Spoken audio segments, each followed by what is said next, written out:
सोलापूर जिल्हा परिषद आणि जिल्ह्यातील सर्व पंचायत समितींच्या पहिल्या बैठका 20 मार्च 2026 पूर्वी घेणं बंधनकारक करण्यात आलं आहे। सोलापूर जिल्हा परिषद आणि जिल्ह्यातील सर्व पंचायत समित्यांच्या पहिल्या बैठका 20 मार्च 2026 पूर्वी घेणं बंधनकारक करण्यात आलं आहे।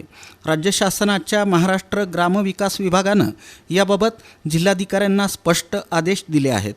नुकत्याच पार पडलेल्या निवडणुकांनंतर आता अध्यक्ष, उपाध्यक्ष तसंच सभापती, उपसभापती यांच्या निवडीसाठी या बैठका घेण्यात येणार आहेत।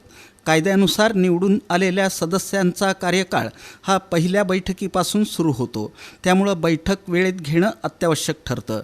या निर्णयामुळे सोलापूर जिल्हा परिषदेत अध्यक्षपदासाठी इच्छुक गटांनी हालचाली सुरू केल्या आहेत। पंचायत समित्यांमध्येही सभापती पदासाठी जोरदार चुरस पाहायला मिळण्याची शक्यता आहे। राज्य शासनाच्या आदेशानंतर आता सर्वांचं लक्ष जिल्हा परिषद आणि पंचायत समित्यांच्या पहिल्या बैठकीकडे लागलं असून पुढील काही दिवसात जिल्ह्यातील राजकीय समीकरणे अधिक स्पष्ट होण्याची शक्यता व्यक्त केली जात आहे।